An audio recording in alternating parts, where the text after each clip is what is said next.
Good morning, everybody. This is Tips with Steve Pebb, and this here video is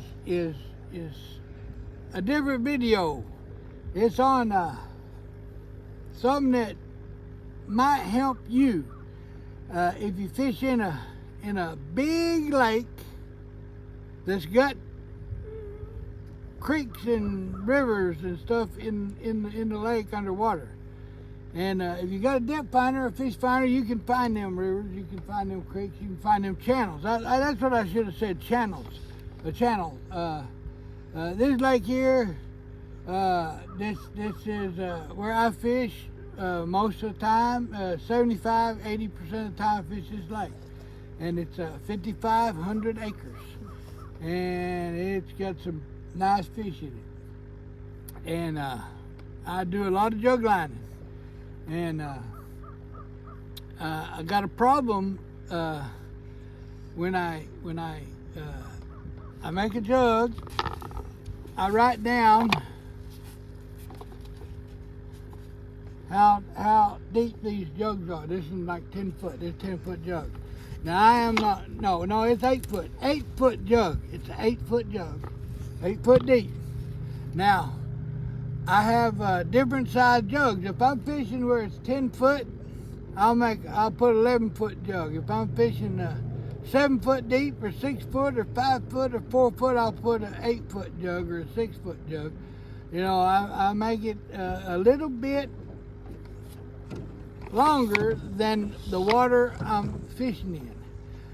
And but a lot of times, the blue cats on this lake, I'm not saying your lake, because somebody's going to be a hater, going to say, oh, that ain't true. But I tell you what, I'm not quite 70 years old yet, but I tell you what, I've been fishing this lake all my life, and I know this lake like the back of my hand. And I can tell you how them blue cats do. I almost got every one of them named. That's how much I know about these blue cat fish. And the flatheads, and the channel cat, and the carp and the buffalo, and the drum. I catch gar. I catch a lot of gar in this lake. But I'll tell you this, the blue cats, their number one food is shad, and there's a lot of shad in this lake. And what they do, them blues school, and they chase them schools of shad. And what they do, in the nice weather, in the warm weather, they get up there in them coves. Like that cove right there, good cove, perfect cove. There's another cove over there, and there's a real good cove over there. And what them blues do, they herd them shad up into a cove in shallow water because they're easier to catch. But that's why I got the 5-6 foot jugs for shallow water. But a lot of times, this channel here is 15 to 17 foot deep, this channel. And there's a bunch of channels, but this channel is a good channel. And what they do is a lot of them blues and them flatheads, they travel the channel as a highway. And people tell you they'll travel the shelves and that. Yeah, they travel all kinds of things. But a lot of them will travel the channel. And I do fish the channel quite a bit. And here's the problem. Today, the wind not blowing at all. It is a nice day. But I'm not going to fish with a jug today. I'm going crappie fishing. But I just want to make a video because it's a perfect day to make a video on this because the wind not blowing. But right now, on a day, if I was fishing jugs, I would drive up to, I got a jug, I got a 4.5 foot rod with a hook on the end. I reach out there, I grab the jug, I pull it in, I get my bait out of here, I bait it, and I drop the jug, and I go. Because I can see my jug. But let's say the wind is blowing really good, or almost good, or a little bit. Well, if I want, and I got a 20-foot jug. It says 20 foot on here. And I reach over here, I stop the boat, I get my 20-foot jug. Then I gotta get line pulled in and weight, because this is the size weight I use. I don't use them little big weights. I use this weight right here because it's hard for a fish to drag this off. Because you find it in the morning, you go look for your jug or your evening, afternoon, whatever. In Oklahoma, you got to check it at least 24 hours, once every 24 hours. I check it twice a day. I check it in the morning and the afternoon. I go check it and rebait it in the morning, and I check it and rebait it in the afternoon. And I do that twice a day. But in Oklahoma, you only have to do it once a day. But if you get a big fish, and I got some 70 and 80 pound fish, my biggest personal best is an 84 pound flathead. But I tell you, you get a big fish, and you're gonna have a hard time dragging this off. So I just want to show you my deal. But by the time you pull this in out of the water, and you got it attached to your jug, and then you reach down here and you bait it. You got to get your bait out, which I use cut bait or perch or bluegill or whatever bait I catch, shad. You know, it don't matter, whatever I use. And by the time I bait my jug, the hooks, the wind has done blew me 100 yards, 50 yards, 40 yards, whatever. It done blew me off my channel where I want this jug to be. So now I'm not going to put this 20-foot jug in 8 foot of water. I ain't going to do it. Because you got this way design. I want to fish this jug in this channel. So I got to start the big motor up because it's done blew me off. I got to start the big motor up, and then I got to drive, and I got to try to find right there in that channel where I want to fish this jug again. And then I got to put it in. I got to put it in the water, and then next thing I know, I'll drive up here to the next jug.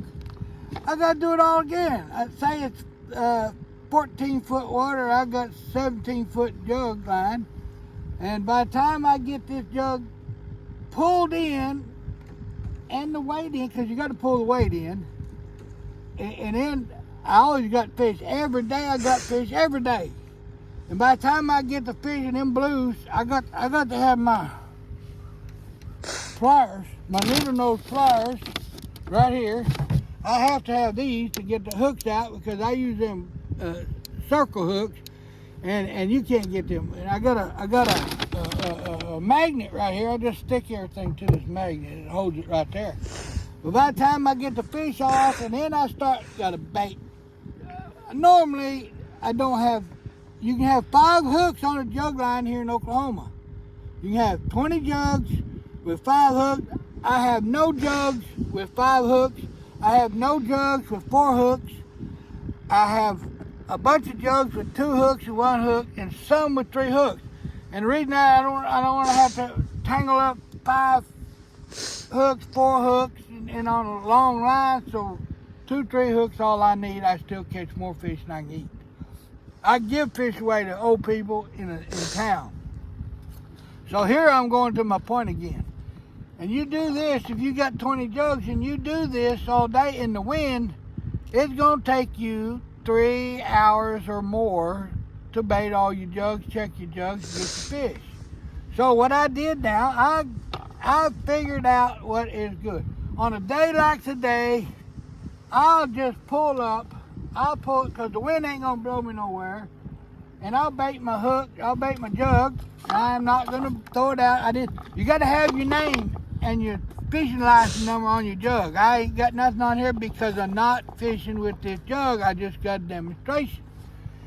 Now, if I was fishing today, I wouldn't have to worry about that. I could just go to each jug. The wind ain't blowing me. I bait it, take the fish off. I throw it back in the water, and I go to the next one, and I continue. And a lot of days is like that, especially at night, in the evening, not a lot of wind. But some days, it's bad wind. So, I'll tell you what I did. I went out, let me put this right here. I went out and I got me a Minn Kota Ulterra trolling motor. Now, I'm going to demonstrate because I have not used it. I just turned the power button on a while ago when I put it in the water. You got to turn the power button on before it'll work. This thing works wonders. It's got a little satellite dish up at the front and it does everything. I don't need all that fancy stuff. It does. It's got stuff.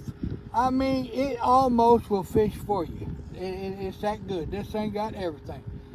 But I just watch on YouTube. I said, man, this is what I got to have. So I go, I do all my business. Tadpole Marine in Meade, Oklahoma. Tadpole Marine, Meade, Oklahoma. It's west of Durant, Oklahoma. Them are the best people, best guy, Pat. Pat owns that place, and them girls in the office are wonderful, great people, and he's the greatest there is. I buy my boats for him. I buy all my equipment. He does everything for me. He takes good care of me. I'm a good customer, and that's why he takes good care of me. Or no, that's why I'm a good customer, because he takes good care of me.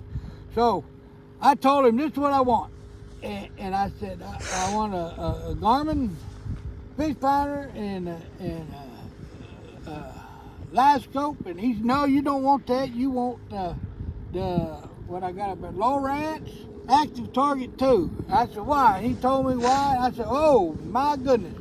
I said, that's what I want. So he installed one of them, but that has nothing to do with jug fishing or catfishing with jugs or trot line or yo-yos or limb lines. No. But when I get this here Minn Kota Ulterra, you turn the power button on when you get into the water. Then all I need, and let me hold on. Don't pause that. Don't turn it off. Let me get out. This lake is covered with ice this morning. The water temperature now is 37.9 degrees, but I don't. You cannot start the boat and take off and then deploy the trolling motor, because the weight of the water will mess up your trolling motor. So you want to be stationary and still when you deploy it. Now I don't want to deploy it right now because we kind of drifted a little bit. The wind didn't do it. Just when I stopped the boat, it kind of was still going a little bit. That's a scientific fact, folks. And what happened, it pushed me up here to the ice. So I'm going to back up with the big motor. I'm back up over here in the middle just a little bit. And then I'm going to show you how I deploy this thing.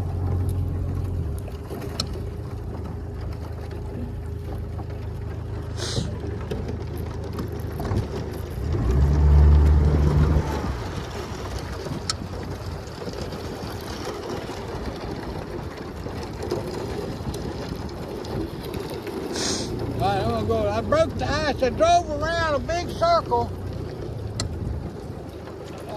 about 5 or 6 times to break the ice, because I don't want to drop this on ice. I don't want to take a chance of messing this up. That thing costs I think he charged, it's brand new. It's got foot pedal, got everything. I'll bring that foot pedal right here and operate it if I wanted to, but here's the thing. I look at the price of it on Bass Pro and Cabela's, and I bought it from him a whole lot cheaper than I could have from Bass Pro Shop or Cabela's. And you know, Bass Pro Shop Cabela's charged me an arm and leg to install it. He didn't charge me, I think, $300 to install that thing on my boat.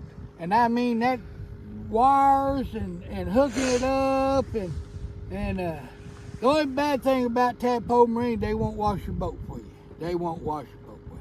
I tell you what, I tried to talk Pat wash my boat. He said he don't even wash his boat. I said okay, but I still love the guy. He's a great guy. I take a bullet for him, but not in the face, because that's how I make a living, you know. But he's one, and them girls in the office, they the best. Okay, here we go. We're gonna try this. Bear with me, and then we're gonna end this video because I done explained about the deal here. Okay, I got it turned on. Deploy. It said deploy, so I'm gonna push this button this way, and let's see if that works. Okay, watch it. Okay.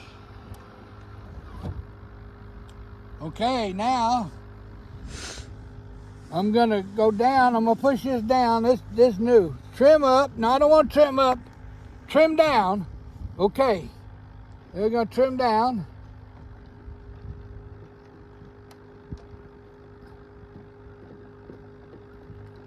Okay, bear with me. I gotta trim down again. So I'm not pushing the right button. Oh, the power. No, I don't want to do that. Hold on, everybody. I gotta back up. It's floating me back over here again. Float me back to the ice. Hold on.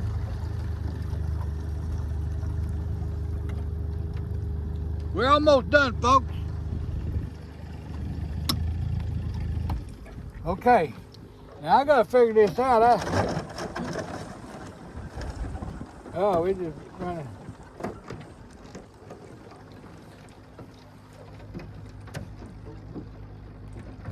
Okay, we stowed it. Now I'm gonna go trim down. Oh, you hold the button down. You hold the button down. It's trimming down. So everybody see it trimming down? Okay, now, the windy day. If it's windy, I tell you what, if it's windy, it's still gonna blow. So you push this propeller. It's got a propeller. Uh-oh. Uh-oh. The propeller pushed me in a circle. Okay. All right, push it again. Push the propeller again. Oh, no, hey, I told you it comped it. I shouldn't even be. I gotta have my granddaughter do this. I pushed the wrong button. No, let's say I put it down. Don't push the propeller because I'm not wanting to go nowhere. You push the anchor button. Spot lock. Okay, now, spot lock. Now watch the boat. The spot lock keeping me right here. Watch it turning. Can you see it turning? Is it turning? Yeah. The top? Yeah. Now right here. Okay, folks, now listen, we're almost done. Okay, the wind blowing me. Wind blowing like heck. And now I got my jug up. Now I can bait my hook, take my fish off, throw my fish in the live well, get the bait out of my bait bucket, put it back, put them baits on my hook, drop the weight, my cement weight down in the water, drop that, and I'm ready to go to the next one. And I'm right here in the channel where I done caught that big fish, and I'm gonna catch more big fish. And if you'll watch this, can you see the propeller? The propeller is moving. Is it showing that? The propeller, that means it's keeping me right here, right in this spot. I like this. This is the first time I used it. It took me a minute to figure it out. It's simple. And now let's see if we can stop it. So to stop the spot lock, I'm gonna push the propeller. No, the anchor. I'm gonna push the anchor. All right, it stopped. Now I want to stow it. I want to bring it up. So now just bear with me now. I gotta figure this out again. Okay, stow. I'm gonna stow. Watch it.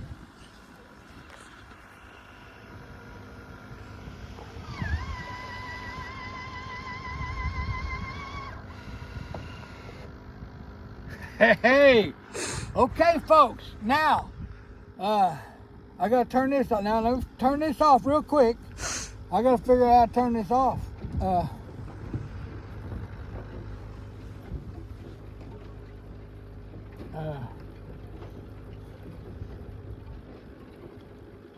Okay, power off. It says power off. No, it's deploying. Something wrong here. Hold on a minute. Hold on, everybody. Power off. I'm going to push this, but I'm pushing the wrong button. 2, 1, 0. It's off. Okay, folks. Now, I just want to tell you thank you for watching me. I hope this helped you. Now, Now, if you're like them people who go throw their jugs, I watch some YouTube videos all the time. And people, they take their jugs and they got two people, one person baiting it, and the other throwing it out, and the other guy running the motor, and he's throwing it out, and he's going and throwing. And then they sit out there and they watch it. That's cool. That's fine. That's fun. You get to visit with the people in the boat with you. You're making your dinner ready and everything. That's cool. That would be fun. But I got things to do because when I set my jugs out, I got to go catch bait. So I got to cast net, throw net. I got to go catch some shad. I got to take a fishing pole. I got to catch some perch, bluegill. Or I want to go sand bass fishing with sand bass. Why they call sand bass and the white bass? They're all sand bass, white bass. But I do got a question for you. Put it in a comment. Answer my question. Is it crappie or is it called crappie? Now I watch some YouTube videos that people call them a crappie and people call them a crappie. And maybe it's the place of the United States that you raise and fish at, what they call. But here in Oklahoma, they're called crappie. But on YouTube, they're called crappie. But put it on the comment. Thank you, my friend. Put it on the comment. Put a number 1 if it's called crappie. If it's called crappie, put down number 2. I'd like to see what you call it. I can't hardly get any comments on my. I can't get no. But subscribe. Yeah, subscribe. So really, this help work for you. Yeah. See, Tanner, my friend Tanner wants to know if this there will work for you. This says so because a lot of people don't fish just the channels and then fish the shallower water and then like I do. I'm an assortment. I'm an equal opportunist fisherman, jug liner. And but thank you for watching this video.